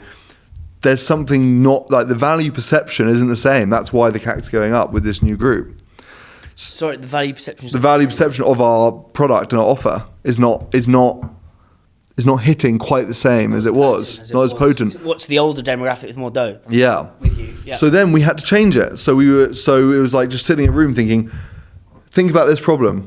What can you do with 3 concentrates and a bottle to create more value? Like, how do you do that? The best idea we had that really like took us back up to our like previous growth levels. I have our 3 signature scents, and then we have our 3 seasonal scents, always live, but the seasonals change. And it was just that fusion of ideas to go, well, some customers want variety, some want the same thing, which is why we have the 2 bundles. But what if there's a group of customers that want variety and the same thing each time? And we created a new pack that merged the seasonality and the kind of the signature scents together into like a new proposition with a new price point, a new offer attached to it. And the whole thing was scent discovery. So the whole offer was, go on this journey of discovering these new scents and get this changing seasons, but also, the ones you want. And it just connected and it hit, and we just found a whole new level of growth, this year. So like that kind of thing. And how did the reading, or like the doing nothing, Morgan Housel talks about doing nothing, which I think is interesting, is the idea, did that come, That idea came from, I think it came from another, I think I think it came from just doing nothing but like looking at other things, like other brands or other industries, and the scent discovery thing. I remember it being, I think it came from looking at like perfume and that kind of thing and realizing there is a whole like group of customers that will care more about the scent than the cleaning. And and people who are scent lovers, they want change, they want newness. So I think it was just trying to lean into that. And yeah, it's almost the sense is the benefit. The cleaning is the feature almost in some respects. It's almost like the scent and the spa is like the spa or the candle is your version of Apple's 1,000 songs in your pocket. You know, it's like it's super fascinating. So then we got the bricks, going back to these Lollapalooza Lego bricks. And the Lollapalooza is this thing that's going to just all link together and just build this huge momentum, which has got you to 40 million. So the first one was business model, second one's education content, third one was like offer and pricing, that kind of thing, proposition stuff. And that's all the kind of links to the value stuff. And this lattice work all links together. Definitely. I don't know, green brick, if there is one. Oh, I'd say, another brick is focus as well. Focus, yeah. So like that's Yeah, and just sort of, just kind of going a bit further into that, because I think that was interesting territory to kind of meander down. But the focus thing is such a fucking paradox, because it's like, there's brands like Rude Health, who started as cereal, granola. Their MPD strategy was like they were just throwing shit at the wall. Then they found oat milk or almond milk and just went like that. And their whole thing is try lots of new things. And then I suppose your approach is be laser focused, and I'm kind of, I would say I'm more like this. Lucky Saint, one SKU. Beautiful. Laser focused. Beautiful. But then their little chip, if you've seen the IPA they've launched into. No. So they've focus, do one thing well. They've now changed that. My mate works there. Do the right thing well, because again, this is where the system, Tesco come to them and say, well, the one SKU's going well, mate, but like we need more than that. If you want more stores next year, if you want more facings per SKU, then you need to give us something new exclusively. So this is the system kind of encroaching on focus. So then they go, right, just for I think just for grocery maybe, we'll have it's not on draft. It's like a IPA, alcohol-free IPA, an orange can, and that's an example of like this laser lucid focus with a kind of little bit of your seasonal thing. And I think that is the. I don't know what you think on that. It's tricky, isn't it? Because it's both wrong and right, isn't it? Because it's like, I think the best framework to think about it is trying to understand the distraction and the bloat of what the new thing is. So how much does it change? Because the way I think about focus is more about what's your competitive advantage and not ruining that by doing too many things and like not doing that as well, or not progressing and becoming even better at that thing. So what are Lucky Saint really good at? The product is fantastic. It's probably the closest thing. Their secret sauce is probably the fact they're on draft. Like I think it's probably. That Freedom thing's delicious. So if that's true, I would question why. And obviously, Lucky Saint are great, so I'm sure they got good strategists and stuff. But like, I agree. I think it's all about the draft, and I think all the value of the business is in the brand. So that's all right. I actually need a piss. Yeah, go for it. Yeah. The other point on this is what got you from A to B won't necessarily get you from B to C. Yeah, that's dead. But it's to your point. It's those levers. But it will probably get you. But I always think it will probably get you further than you think. Yes. So like, especially if you're like us and you're impatient. Yeah. Because I think entrepreneurs are naturally impatient. Oh fucking hell. So like if you think, Yeah. Well, it's a really hard thing. It's about patience fundamentally. That's what it comes down to. Also, you got to bear in mind you've done this in 2 years, 3 years. Yeah. Which is super quick. Super quick. Let's go back to the other brick. What would you say the other brick is? We're recording. Yeah. We'll go now. Yeah. Oh shit. Okay, bricks. Yeah. So we've gone through business model, the focus, the creative, and the offer.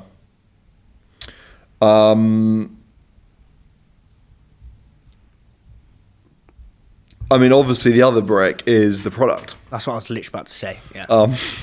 And actually, like, probably the most important brick. Yeah.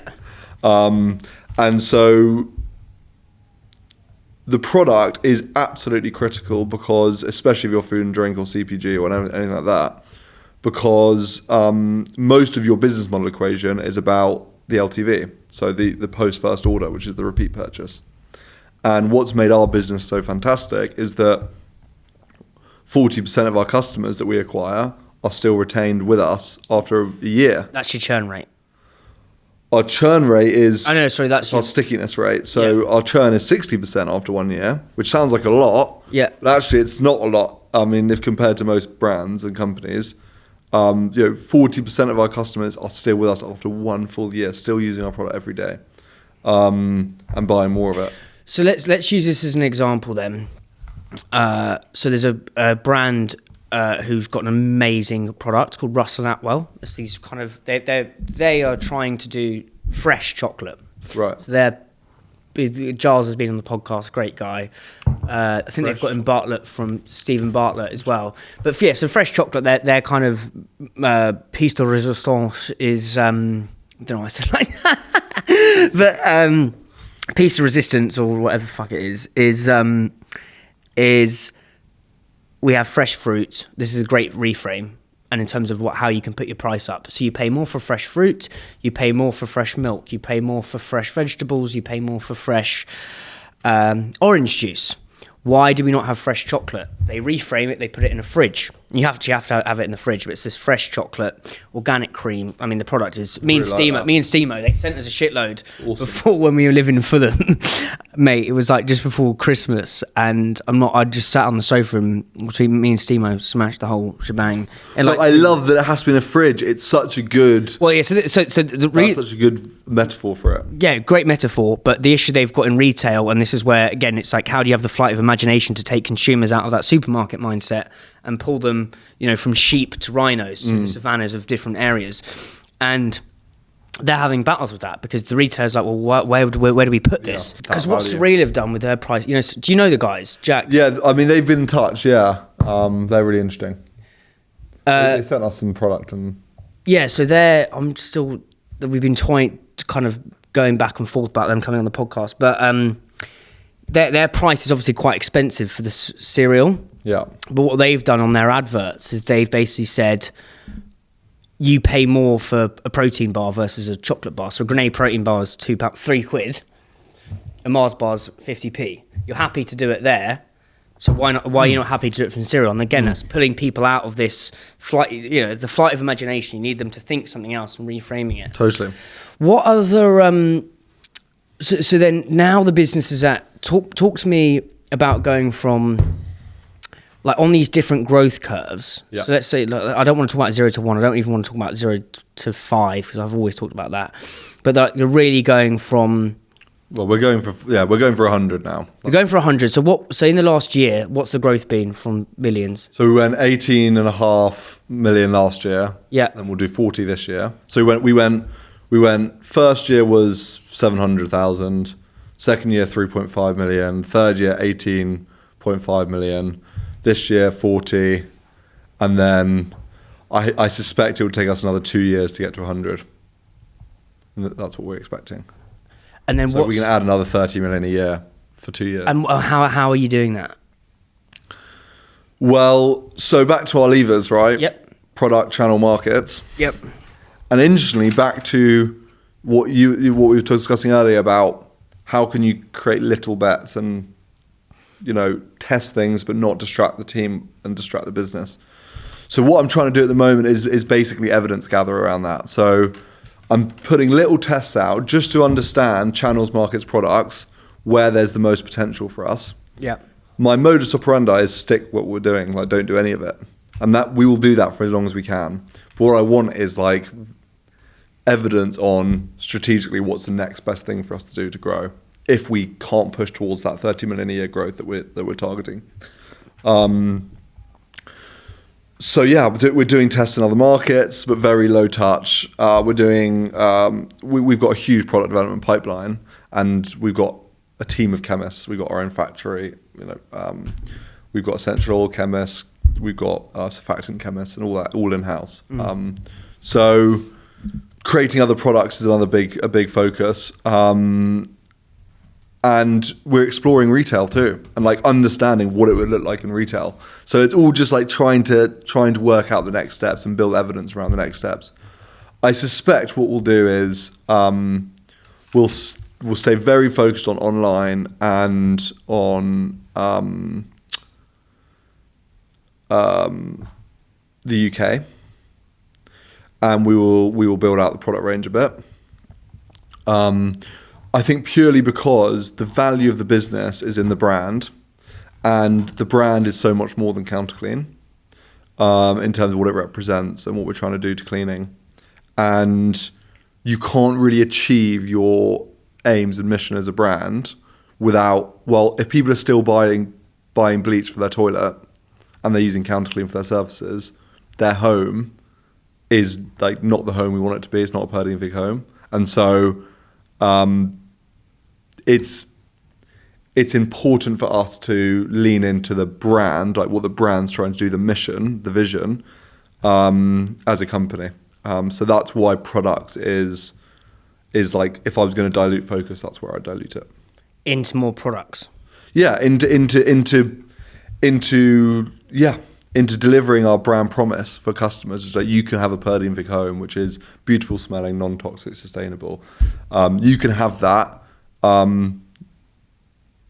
We can deliver that for you, basically. And then do you not think so in the hotel? So let's just look at this. I want to get interesting, because what Hotel Chocolate did, or Chocolat's got a better Chocolat, is they had the online presence with the DTC, but then they had where they got interesting is they had their own stores. Yeah.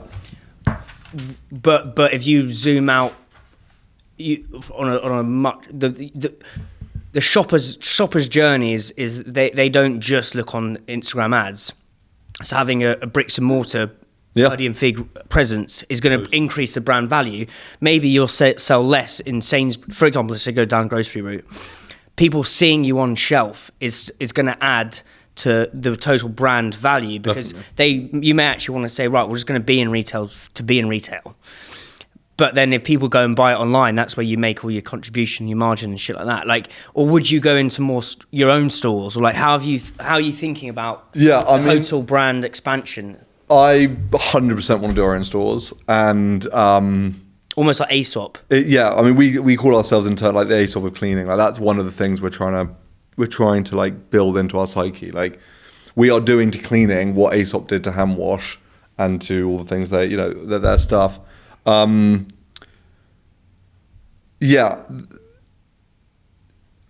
It's hard. No one's ever done a cleaning shop before. I mean, it's literally like unheard of. Like no one's done a cleaning store. It's not a thing. Going in and buying cleaning products from a branded store is just a bonkers idea. But that's why I love it, because it's bonkers and it's so different. And what would the store look like? Well, it would look like a kind of Aesop Le Labo type store. And people What's a Le Labo? The perfume company. Le Labo. It's called Labo. Yeah. But it's obviously the kind of like natural. A lot of Palooza Labo. That's a lot of L's. But it's the natural premium home feel, spa feel for cleaning. People will be walking down Covent Garden, they'd be like, "Is that a fucking cleaning shop? Like what the fuck?" Yes. And then it's like this incredible smell and beautiful interiors and all that stuff. And you go in, you got your loo bombs and your Counter Clean, your super scrub, and all the things we're making, and it's kind of like a whole brand experience. Yes. And that's where I see. Yeah, I would rather do that than retail. I like supermarket, grocery stuff. Because then you're in control of the brand So there's a guy called Oliver Lloyd, a really interesting guy, who worked at Unilever and he actually got a lot of brands. Funnily enough, I think it was Lynx or whatever they called it in the States. But he went to I think he's visited every state in the UK. He then set up Great British Chefs as an investor in Bativo. I'm interviewing them next week. Yeah, Great British Chefs, yeah. A really interesting guy. But he says that brands have got to have a knock test. So consumer comes up to you, what is your brand? And I think you can control that experience way more when it's your own store versus a supermarket. Definitely. Where it's challenging. I think I read somewhere you said in like your 29 things you learned at 29. You said somewhere about hiring, investing in business coaches, even if they're expensive. Big time. Who have you hired, and sort of how much have you spent, if you don't mind me asking? Because I think it's an interesting thing of. What have you done with that? Describe that, and like how much have you, what have you learned? What are the principles from these guys or girls? Well, the thing about a growing company is that unfortunately what happens to most people is the company outgrows the people. So as in the current people in the what tends to happen with a fast growth business is like it's kind of what we were saying off air, which is what gets you to from A to B isn't what gets you from B to C necessarily. Yeah. And that's the same with people. And that's the same with founders. Mm-hmm. So, Charlie and I might be great for the 0 to 1 million stage or the 0 to 5 million stage. Let's say we could stretch ourselves that far. But that doesn't mean we're amazing at managing teams of 100 people or building business processes or being a great leader or empath or whatever the skills that you need to go on that journey. And the way I've counteracted that and given myself the best chance of being able. You want to do that? You don't want to get a CEO in? No, because I'm interested in the challenge of like, can I do it? Can I learn quickly enough? Can I develop? I see it as self-development. Yeah, this is so interesting because again, I love what William Chase said to me yesterday or last week when I did the podcast. And bear in mind, he's sold 2 businesses for a lot of money. He goes, there are no rules to building a brand. Because people think there are rules. There's literally no rules. I think what I love about this is the kind of the status quo, commonsensical way of doing it is build it to 7-8 mil, then bring in a CEO from Mars or PepsiCo or fill in the blank. But I love your approach of actually, fuck it, I can go on this journey. I just need to hire people who have got more experience. Yeah, well, I need to be very intentional about my self-development. Amazing. So okay, that makes sense. So you're also, by the way, with that is like, I will also be very aware and want to be very aware of if I'm not cutting the mustard and I haven't developed fast enough, and I'm very aware that might come at any point. And my board, and who's a volunteered board, like, as in we don't need them, they're not investors. If they ever turn to me and go, look, Jack, I think there could be a better CEO for this business, I'll be out the door before like you can click your fingers, because it's like the right thing to do. So it's not like it's not an ego thing or a pride thing. It's like it's just a fact thing. Like, can you do the job? But then William Chase said to me, he goes, my biggest regret was selling the business earlier. And he says, I think I could have taken it further. And William Kendall said the same thing. He sold Green and Blacks. He's like, I sold it. And it's all this is relative, right? They think he sold Green and Blacks for 35 or 45 million. But when it doesn't matter how much money you make, you're thinking, why didn't I sell it for 100 million? It's just the way the world works. And why didn't I if you want to take on that challenge, why didn't I take Yes. So who are the coaches you've hired? So I've got a business coach. So that's like a leadership coach, basically. So like, how do you work on your leadership skills, which is such an important part of motivating a team. So that's like the leadership piece. Who is she or he? She's a coach, works at London Business School. I won't name her, but she basically teaches leadership at London Business School on the MBA program, and she's awesome. What she taught you, 1 or 2 principles? She's taught me about trusting so you've got instinct and you've got intuition. What's the difference? Instinct. So intuition is more nebulous, and it's a feeling of what to do, and instinct is a physical thing. It's like your gut. It's like, I can feel it in my gut that this isn't right. And or is right. Or is right, or whatever it might be. But fundamentally, when you're interviewing people or when you're making big decisions,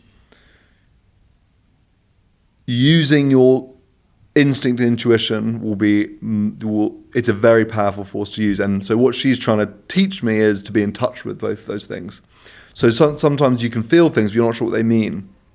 And it's about trying to understand what they mean and use that, because it's your most powerful asset. It's your evolutionary system telling you, better than any strategy book, better than any amount of kind of overthinking or analysing. So what's better to go with, intuition or instinct? Or you want to use both. So it's about blending both of those things with your knowledge and your learning. So intuition's more of a like ethereal kind of... nebulous, kind of like, what's a great example of intuition?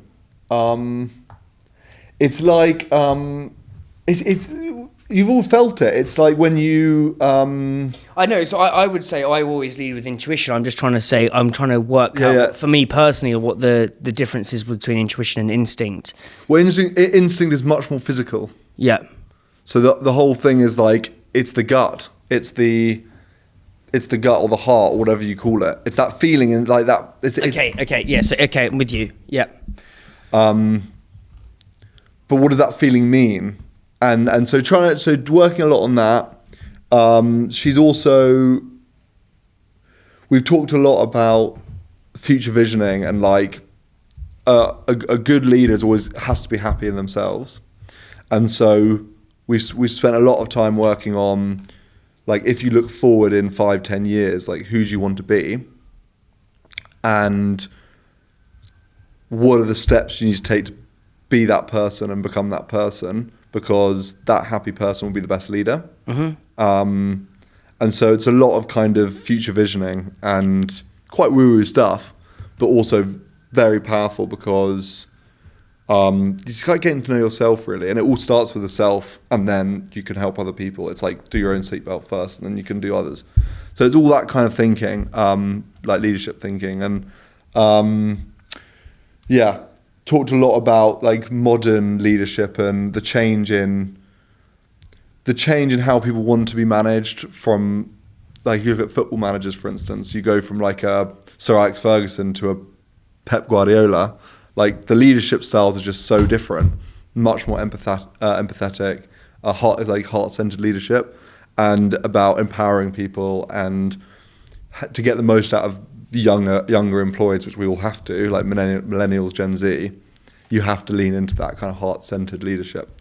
Otherwise, you're not going to last as a leader. Mm-hmm. Just talking a lot about that kind of thing. So that's the business coach. Yep. And I've got like a strategy coach, which is basically someone who's like, I've done this journey. Who's that person? Times. It's a guy called Matt Patilli. Patilli. He's a Canadian guy who started Peeler Case, the phone case brand, £100 million phone case brand, and then he's also got a brand called Lomi, which is a kind of food recycling machine, which is also, I think, £100 million brand. So he's just like done the journey loads for 40 years, and I can just talk to him about like, should we do markets or products? And he's like, well, this is what I've learned. So that's what's he said to you? Like, and what's the nuance you've picked up from him? Well, his big thing is around patience, and so like his advice to me was go narrow and deep in the UK rather than shallow and broad. Yep. So we're at like 3% market penetration now. So we're in 3% of households now in the UK. He was like, all your energy should be going into how do you go to 7 or 8% penetration. So what does the brand need to look like? Wait, say that again, sorry. So the penetration now is... 3%, let's say. Yep. So we're in 3% of households in the UK now. Rather than thinking about how do I get into 3% of households, in a different territory, or how do I increase the value of those households, he's just like, what does the brand and marketing mix need to look like for you to get into 7 or 8% of households? And what does that look like? How does that change? Well, that's a great question. I mean, you need to appeal to more people, basically. And so would you say your core audience to begin with was middle-class mums? Older mums, not actually middle class, funny enough. Yeah. All classes, but like older mums.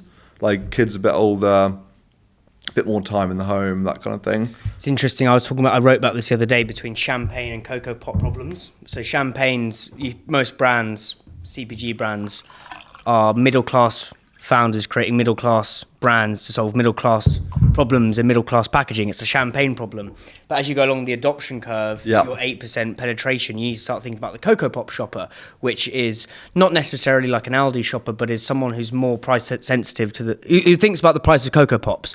And I think so many brands get stuck here. Like, well, fuck, how do we have the flight of imagination to go here? Or like, totally. What scale do we need to hit on the production side to make our price interesting? And what Tyrrell's did so cleverly is they had this product. Say this is the champagne curve here. So champagne's bottom left, cocoa pops is here. You got the adoption curve. They started as the most expensive crisp in the UK, and what they did is they built that volume up. And then they introduced the vegetable crisp, anchoring, priced it here at say £4 a packet. So suddenly this crisp packet looks way cheaper. Yeah. But actually, because the volumes went up, it meant one, they could do two things. One, the perception of the actual Tyrrell's crisps was less when it was anchored next to the vegetable crisps. One. Two, because the volume went up, they could actually afford to drop the price ever so slightly to tackle the cocoa pop shopper, because the new SKU, the crisps, when you zoomed out and looked at the total product portfolio margin, it would level it out. Yeah, totally. Genius bit of maneuvering there. It's fascinating, and that's like the segmentation piece. So like same as what? The segmentation piece. So like segmenting who your potential customers are. Yeah. And not by like demographic, but by psychographic. Yes, mate. I fucking love this. Yeah. And so like Athletic Greens, so one of my coaches is from Athletic Greens. That's one that's on Rogue, like all over Rogan, like they'll do like 800 million quid this year, like balmy. Fucking hell, all that's online. Wild. Yeah, all online, wild. So segmentation. So they were hitting a wall of like, I've done all our champagne pops, whatever stuff. So they started to do a segmentation study on like who are the people that could buy Athletic Greens and why would they buy it, and they just found this huge audience of people who travel loads, have loads of money, executives. And what was their core audience was like to begin with? Like gym bros, right? Yeah. And they were like, not my kind there of are people. all these like, no, they're like, there's all these like executives and like business people and lawyers and bankers who are like traveling loads, but our product is in this big tub that you just would never take with you. So the product's no good for them. So they created this SKU called Travel Packs. Same product. They upgraded, they did a rebrand and made the brand a lot more kind of like premium and modern, and like there's a great ad I saw on the Tube for them yesterday, which was like typified their new audience they're going after on the Tube. Oh, so for listeners, it says asset management, AG1, and there's like a gym bro. Whereabouts in London was that? That was in Angel. Yeah.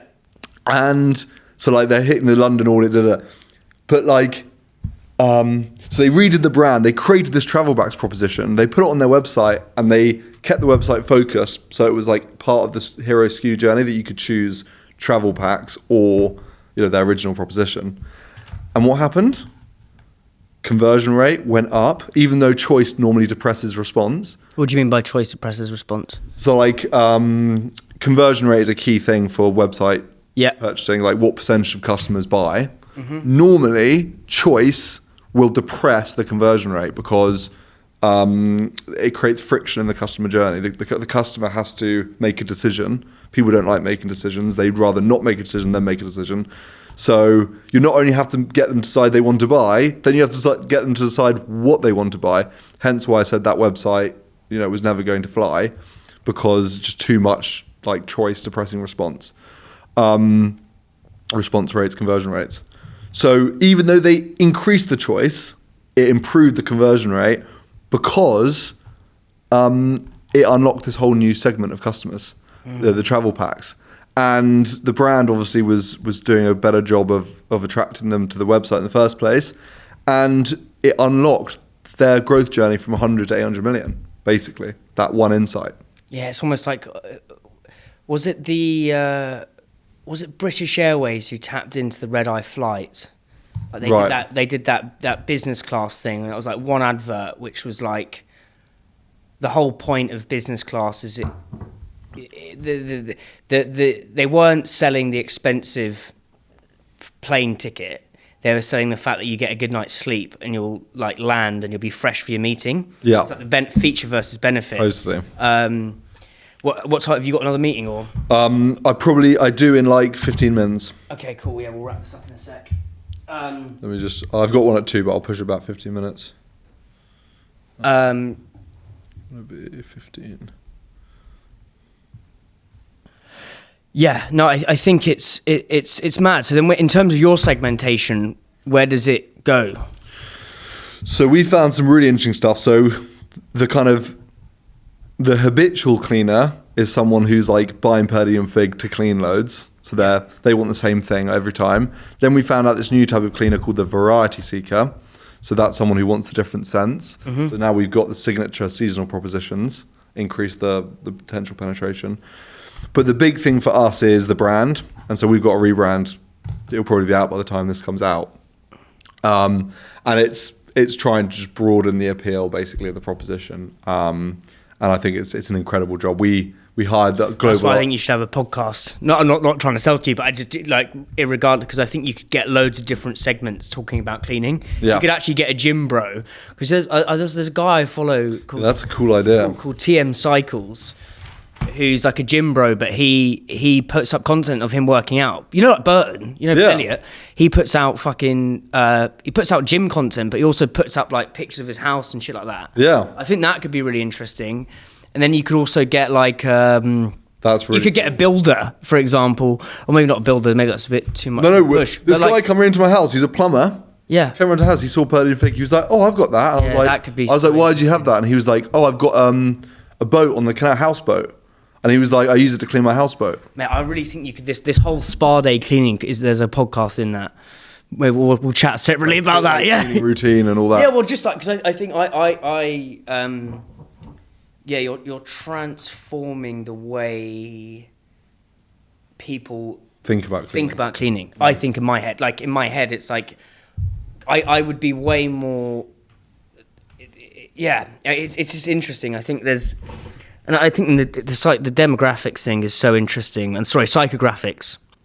I think the thing with demographics, and I've talked about written about this before, is people think that a 16-year-old and, well, maybe not 16, a 20-year-old and a 40-year-old and a 70-year-old are completely different people. A 20-year-old and a 40-year-old and a 60-year-old who are all into barbecuing are actually fucking similar. So people look at marketing through demographic lens, which Seth Godin talks about this. Is psychographic is I've got mates who are like 50 who are into like Perry's one of our sponsors. Like me and him have massive age difference, but we're all into the same shit. Mm-hmm. I think with brands, you can, if you look through the psychographic lens, you can actually really increase that segmentation. Whereas demographics quite reductionist and myopic in some ways. Yeah. But yeah, it's I think that's really interesting. Like, how do you get other people, almost do the AG1 effect on per diem fig? So we're doing a big segmentation study at the moment, and like trying to understand the different psychographics. And what are you sort of learning? Well, we haven't got it yet. Yeah. So it'll be out. Hoping it's been a big study, like using YouGov and loads of things like that, to try and get a better read on it all. Yeah. So and then we'll start testing propositions and working out how to go deeper and deeper. But I think the brand's going to make a big difference. The only final thing, mate, because I know you've got to go for this meeting, is are there any other interesting frameworks and shit you've learned or applied from either coaches or books that have really kind of helped you? Because I know we talked on that other business coach. You've only got business coach and life coach? Leadership coach, kind of strategy coach. Yeah, those are the main two. And yeah, they're expensive. Yeah. But it's worth it. No, I mean, the only other thing I would say to people with brands is a couple of things. At the beginning, focus on sales, not branding. I think branding and design and prettiness is like important, but the main thing that matters with brand is like how many people are using your product, because that is like the true mark of a brand. And so I think a lot of people think too much about brand at the beginning. Product precedes brand, essentially. Yeah, and sales. Get it into people's hands. Like, focus on the sales and don't be too precious about the brand side of it. Like the direct response side, which is what will drive sales, dial that up much more than you do already. Yeah, another thought is basically the market is really important, the market you're in. And I think a good team in a bad market won't win. A bad team in a good market will win. And a good team in a good market is going to do fantastically. And so really try and understand like what's happening in your market and whether whether there's something there, because you're just fighting a tide if there's not growth in the market or a big opportunity in the market. Yeah, and I think we agree on loads of things about differentiation over features and facts. Like just be different, very different, and take different strategies. And yeah, I mean, the growth mindset when it comes to businesses is the most important thing. Like, everyone wants to be in a growing, dynamic environment that's changing. And I think what drives that is sales growth. And so if you're not like 90% of what you're doing is not directly leading to sales and growth, then you're wasting 90% of your time. And I think I see a lot. I talk to a lot of founders, obviously, and I just see so much of the time is wasted on things that they think are important, but in reality, they haven't actually got a business yet. So why are they focusing on them? Like, such as? Well, for instance, we could have spent our first 2 years focusing on health and safety in our factory, but we would have been shut down for the first 2 years. But we just didn't focus on it because we didn't have a business yet. It didn't matter. If we were shut down, it wouldn't have even mattered because we didn't have anything really, like 100 grand, whatever. Like, so it's just that mindset of just like, stop worrying about the details and all the things that could happen and the crap, and just like, what is going to grow the business, get product into hands and make us margin at the end of the day. So yeah, just a big thing on that. And then yeah, a lot of food and drink founders listen, but I'd be careful about going into direct to consumer unless you're really going to focus on it and put the time and effort, because the reason we're not going into wholesale and super grocery is because it's like a completely different business, and the people need to be different, the skill sets, the structure, and it requires like you to be very good at it and to be focused on it. So there's the big danger that you kind of just dilute the focus of your business and actually don't get anything from it because you're not doing it well enough. Yeah, it's almost like either be a retail brand or be a DTC brand. I think so. For the first few years, I think so. Well, yeah, because I think what Huel did geniusly, or that's the right way of saying it, is they built the powders D2C, built a huge business there. And then they gave, this is in terms of just looping this all together, is their small file was the RTD ready to drink bottle. They gave them exclusively to retail, which meant they weren't cannibalizing their D2C sales of the powder. They had something fresh and clean to put in their fridges, and I think that's kind of how you get it to. But I don't know how long they were building on D2C before they were long time, and those drinks are still a very small percentage of their business. Yeah, tiny. Mate, let's wrap that up there. I fucking loved it. We're gonna have to do a part 2 because I could talk to you for ages, mate. I'm so happy that things are going well for you, and keep fucking smashing it. You too. Thanks.